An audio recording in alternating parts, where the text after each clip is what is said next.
Welcome to Business World. I'm your host Siddharth, and on today's edition of BW Hot Wires, my colleague Abhishek, Resham, and I are interviewing Mr. Vipul Chandra, Managing Director, Ducati India. Welcome to the show, sir. Hello, hi Siddharth, how are you? Thank you. So let's start this conversation with the current pandemic, COVID. Sir, tell us, how has COVID affected Ducati India's business operations? Well, it is not only Ducati India, but the pandemic has affected all of us in every walk of life. So whether it's bikes or any other business opportunity or a normal day-to-day living, we have seen definitely a different time frame in our lives, and we all hope that it doesn't repeat itself. Coming specifically to Ducati India, yes, some of our plans, they have got delayed because of this COVID pandemic. And unfortunately, our home country, Italy, was one of the worst affected locations. So many things which were sequential in operation, like the development of new products, the rollout of certain new marketing initiatives, the rollout of certain new lines of apparels, everything got delayed, and that had a domino effect. It got delayed in Italy, so it got delayed globally, including India. So that's one thing which we have faced. And second, we lost a couple of months as well. Like any other business house, we have also lost those precious months wherein we could have done something, some planning for the upcoming months. Like everyone understands and knows that the period after the rains is a very good time for the biking fraternity. And it has definitely taken it has hurt us when we could not plan the things the way we should have. I'm sure the way things are moving and entire system, doctors, the health people, they all are taking care of the things. I'm sure in next couple of months the situation will be under control and we would be in a much better position as we have been. So now Ducati is in the luxury segment. So how has the luxury two-wheeler segment been affected by this whole crisis? Luxury is something which is, I would say it's a byproduct. Biking specifically if we talk about biking, it is definitely luxury, but it's more about passion and the attitude, the thought process you bring onto the table. Now the situation is, we can approach this entire thought process from two sides. One is definitely the lockdown, the inability of the people to go out and enjoy their bikes. So they have to keep their passions under lock and key. And second point, the people who were our customers, their business, their offices, they also got affected. So it has definitely impacted the entire spectrum. So if my business is getting affected, it probably will take time for my passion to come out.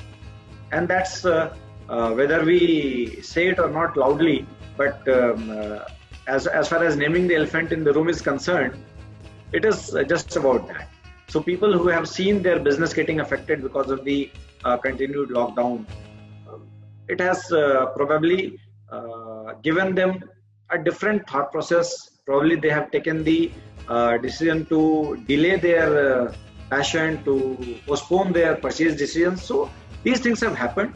If you look at the automobile business, whether it's commuter bikes or the four-wheelers, wherever, we have definitely seen green shoots of the rejuvenation. The market has come up or it has come back very well. So I'm sure in next couple of months, the situation with automobile industry will be back to normal. So do you see a change in consumer behavior, or the luxury market is unaffected by this? See, the entire spectrum of consumer behavior is undergoing a massive change. Not only luxury, wherever you see, now people have started giving thoughts to different kinds of problems which we never used to think about earlier. And today there's a big buzzword going digital. So now there is a in-between word called phygital, the physical world and the digital world. So earlier, let us consider ourselves only. For us, looking for something online was one point, and going to the dealership, looking, touching and feeling the exact product was one thing. But now probably there are customers, class of customer who are believing into digital world only. There are still some certain customers who are looking at going to the dealerships. So this is a change which has come up into the consumer behavior, and I think this is going to stay. If you talk about Ducati India, we have also taken various steps to take care of this kind of thing. In fact, even before the COVID pandemic could set in, we had our online channels, which we have further strengthened. So now, as of today, the customer can go onto the Ducati India website. It can go onto the individual Facebook pages and websites of the dealerships also. They can have a look at all our bikes. The models are available there. In fact, we got a configurator wherein they can find out what all apparels and accessories they want. They can even fix it up, all the accessories onto the bike, and they will get a picture of it, how a certain pannier would look like, how a top box would look like, or how a tank pad would look like after putting up on the bike. So they can do all these things, and then they can get in touch with the dealership. There is an entire Salesforce process behind this, wherein the dealership can talk to the customer. They can get the leads followed up properly. There is an entire contactless discussion can happen. And if the customer wishes, we can send the bike to the customer's place of choice for test drive, and the customer can finalize his purchase decision. So this is something which was earlier, but not followed up so rigorously, which is now being followed up much more rigorously. So I understand this is a massive change which has come up in the way of thinking, both from the customer side and from the dealership side, from the company side. So I think the way you started, that there is a change in the consumer behavior, we accept that, we respect that, and we are ready for that. So there's a lot of buzz about Make in India 2.0. It's the Atmanirbhar policy announced by the current government. So yes. What are the takeaways of this program? How do you intend to leverage on that? At the same time, there's also a lot of backlash against Chinese products and parts. So would you be reducing your focus on Chinese components going forward? Abhishek, first and foremost, we are Italian company. So while I will not comment on the business necessities which tie up with China, because I am not in the exact position to give you a lowdown on the level of Chinese components, but to put the things into perspective, Ducati belongs to Italy, which has very good, not only Italy, the entire EU has very good business relations with India and vice versa. And we got a factory in Thailand, which is again part of a different set of business entity altogether. So we get our bikes from Italy and Thailand. We get our apparels and accessories from Italy.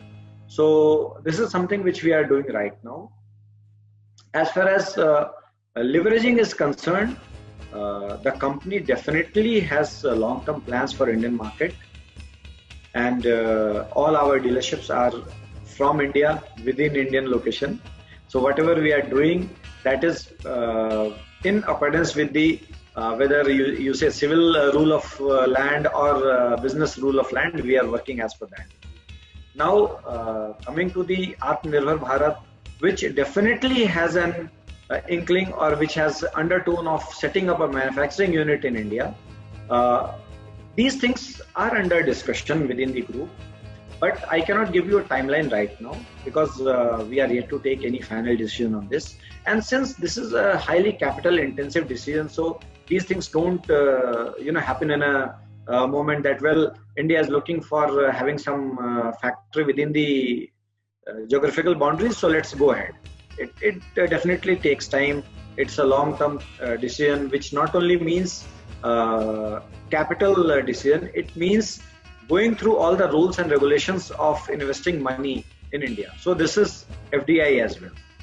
So FDI, money, finance, labor, land, so many things are concerned. So not to say that we are not looking at it, but this will take time.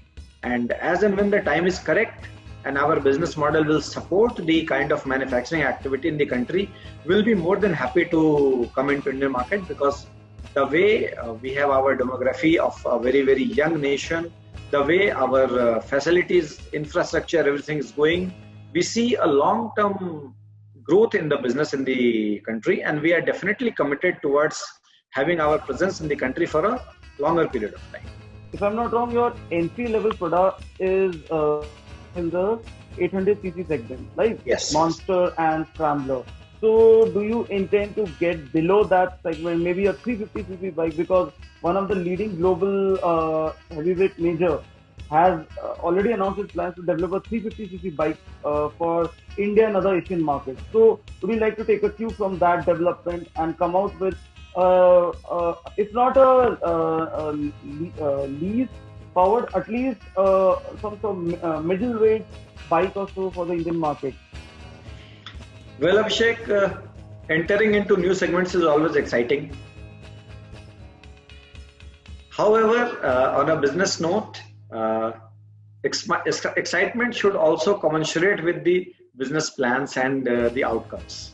While we are studying the market very seriously, I cannot give you a timeline when we would be entering into a segment less than 800cc.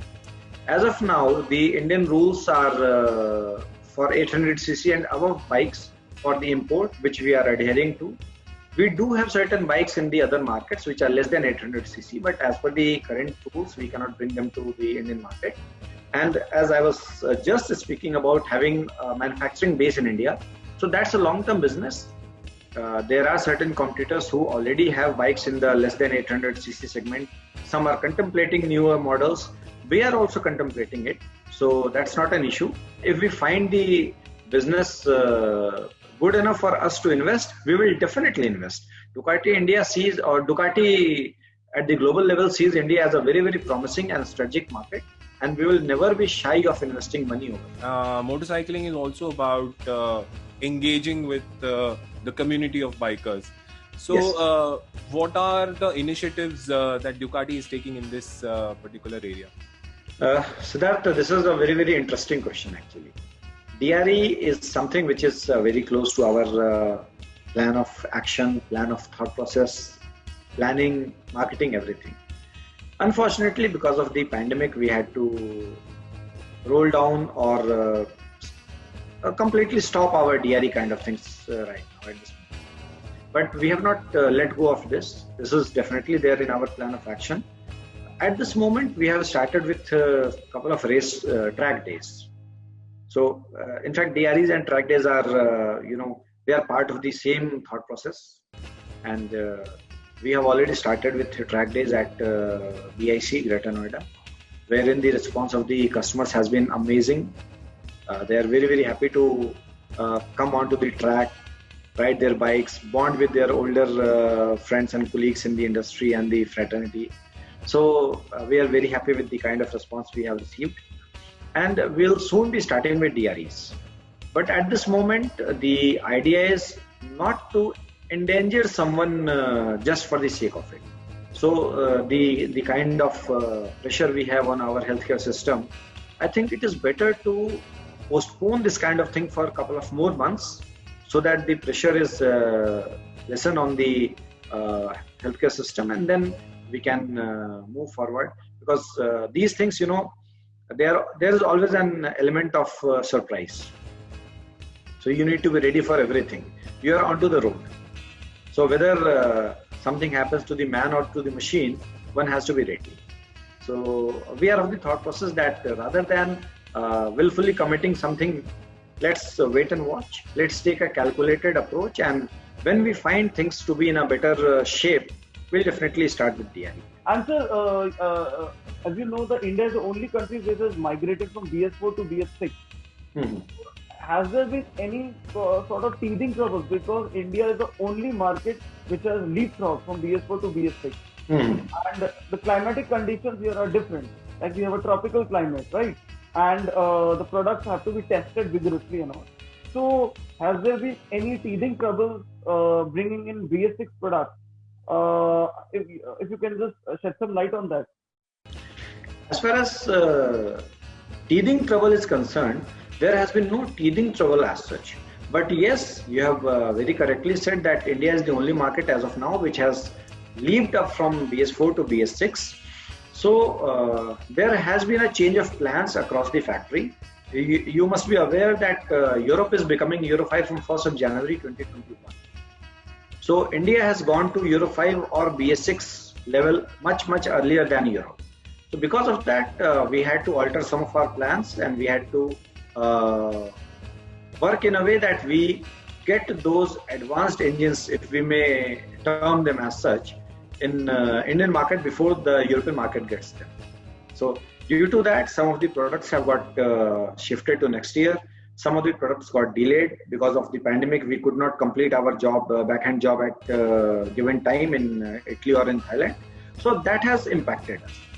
It is not the trouble with the vehicle. They are already well tested. They are working very fine as expected. So that's not an issue. So technology has not impacted us. It has not created any issue or hassle for us. The only hassle has been the lockdown at various places, whether it's in India or in Thailand or Italy, which has impacted the timeline of delivery of these bikes. That's it. We all faced many unexpected challenges during the phases of lockdown 1, 2, 3, 4. Mm-hmm. And same for you, and you have led the organization, and especially the people of the organization. So initially when the lockdown happened, there might be some apprehensions, fear and worries, right? So when I ask you now, what are your worries for your people right now at this moment? Well, an organization is good on two counts. It is as good as the people it has, right, and it is probably as good as the leadership it has. So I'm blessed to have best of both the things. Part of being the VW group gives me an immense amount of confidence and support, and having a great team out here in India, both in terms of my own Ducati India team and the dealership teams we have. So it gives me a different kind of confidence to take on the things head on. Now, as you said that what were your worries or what are your worries now? See, VW Group announced on a global scale that there would be no the team would not be taken away anywhere. There would be no job cuts, there would be no salary cuts, nothing of that nature.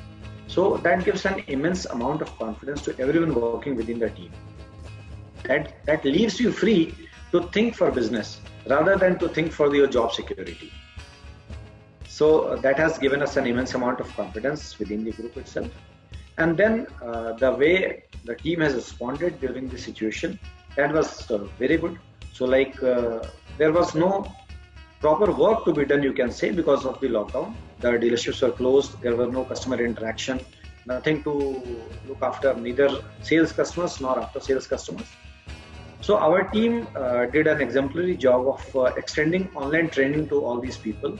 So they created certain modules, they created the trainings on WhatsApp itself, because there were many people of the dealership team who were not having laptops at their disposal, or they were not having the excellent Wi-Fi at their disposal. So our teams created WhatsApp trainings as well. So you can understand the way we are thinking. And now, as you say, once we have gone through the unlock 1 and 2, everything, so the emphasis, I will not say worry, the emphasis is on to further how to keep our teams safe here at Ducati India and both at the dealership, because once we start unlocking, there is a general amount of thought process that Corona has gone away, which has not actually. It is the time to ensure and to keep the guards up. So as I had said earlier during the interview, that we are following 10 golden rules at the dealership. So the emphasis is on keeping the customers, keeping on the dealership's team safe, and to increase the business at the same time. So we are actively engaging with the customers, both for sales and after sales. We are assuring them of our highest level of safe working, safe environment, and then we are asking them to come back to the dealership, either to buy their favorite Ducati or to get their favorite Ducati serviced. So this is how we are looking at the situation right now. We are not worried. Yes, we are cautious. We are taking one step at a time. We are not rushing into anything, and we are positively looking at things. So good to hear that you have counted on your positives first. Mm-hmm. I mean, you as a leader, that's a good point to see on. And moving forward, I would like to ask you about the leadership you have done in these volatile, complex, uncertain, and ambiguous times. These are totally VUCA times, right? Uh, we all know that communication can play a major role in building relationship. So, you as a leader, to what extent do you think that empathy and communication, empathetic communication can play a major role and can help an organization to grow and develop? Yes, your points are bang on. Your observation is exactly correct. That communication can actually make or break a situation. So, and during these tough times, which were unprecedented, we all are aware of that. It becomes further important that you are available to your team members. You are willing to listen. In certain situations, you are willing to lend your shoulders for the people to lean upon. I will not say cry because we are not into such a situation, but yes, you definitely need to extend support and confidence. So, as a leader, I understand during these 3-4 months, whatever we have seen in the past, I was always open to my teams, my dealerships. Whenever they had called, we had talked, and fortunately, we were not supposed to travel outside, so we had all the times in the world to discuss and talk. So the calls have gone for a couple of hours as well, and we had regular video conferences within the team. At times, we had just the meeting to look at each other, whether we are all well or not, because we are not having physical interaction. So just to look at each other's face, cracking some jokes even. So we had kept the morale up. The team has lived through this tough time in a very, very positive way. And we all have acted not only as a professional team, but we all have acted as a family, that we all are here. In fact, there had been no case of any untoward situation, but I am aware that people have asked each other that whether you require money or not. So this is the kind of support our teams have given to each other. And I think this is the best outcome we can have from such a situation where the true colors of brotherhood and fraternity come out. So this is the single takeaway I would say. We all have come out very, very strongly. And as the leader, I have tried to keep the communication open and to give them the confidence that come whatever may, the company is behind all of you. I can confidently say that you as a leader have made your organization and people of your organization just like a family.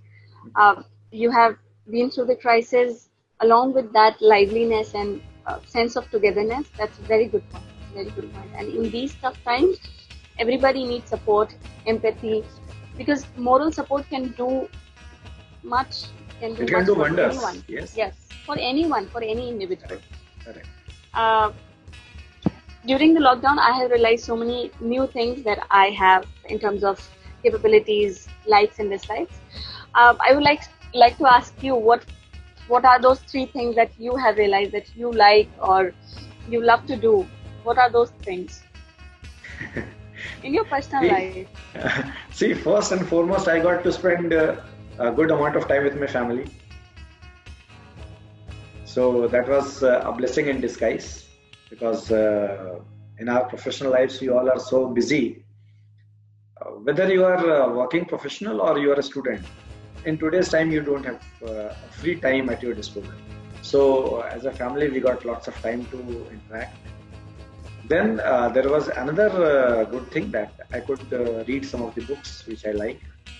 So I'm not a person who watches too much of TVs and shows everything. So that was never earlier as well. But yes, I got some time to catch up on what is your, if I would ask you to name one book, so what is your favorite book? You can't ask me that question because there are so many books which I like. I got a good library in my home. I mean, especially to suggest one book, especially for these times, which one would you suggest? See, I will not say about these times, but I will say in general, if you're reading books, then probably one book, Beyond the Last Blue Mountain. It's the biography of J.I.D. Tata. It's a very, very good book. One should read this. Just for the sake of loving Mr. Tata. That's it. I'm not saying that you will get out some great life lessons out of it. Yes, there are some great life lessons hidden into that book. But well, just for the sake of loving Mr. Tata, you can read this book. Then there are so many books. Recently, I finished a book on Chanakya. I finished a book on this human history, Sapiens. Then I'm reading the second part of Sapiens, Homo Deus, so that I'm going through right now. And I love anything which is printed. As I said, I got about 1,000 books in my library at home. So there were so many books I reread actually during the pandemic. Couple of fiction books, novels. So that's it. Thank you so much for that answer. And lastly, I would like to ask you a very straight question: that what will be the new definition for the leadership? Yeah, very simple. A leader has to be a friend. You cannot be seen bossing around. If you say that I am saying that's why you do it, then the times have gone. You will have to say that, see, this is the logic, and that's why you tell me whether you will be doing it or not. The feeling of doing something for the company should come from the employee itself. If the employee is not buying the idea, if the team member is not buying the idea, he will do it for the heck of it, but he will not do it for the love of it. So definitely an openness in the communication, the empathy, as you were saying, all these things have to be part of the leadership.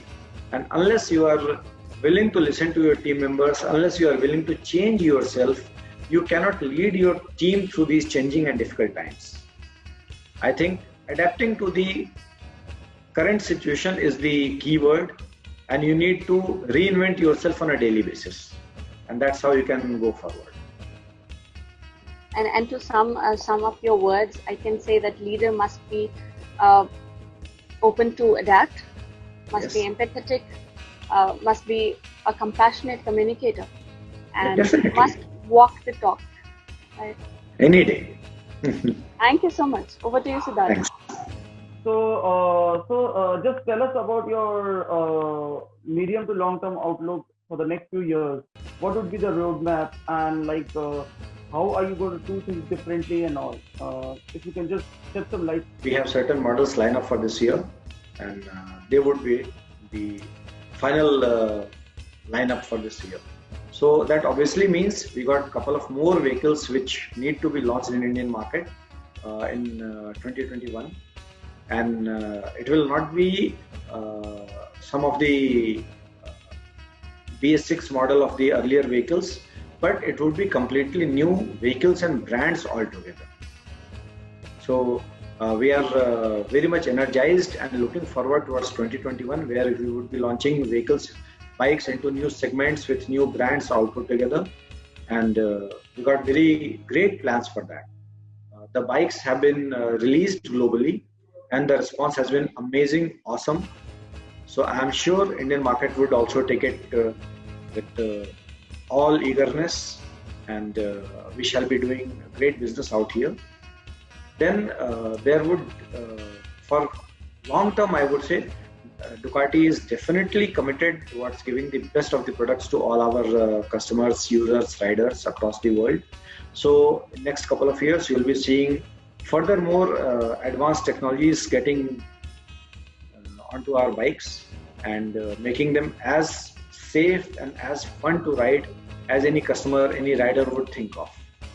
And I'm sure the way we are venturing into the higher levels of technology, giving different kind of features into the bike, will be definitely ahead of the curve, and I'm sure of it. Great, sir. That was great, and thank you for talking to us, sir. Wish you all the best for Ducati India. Thank you, Siddharth. It was nice talking to all of you, and wish you also all the best.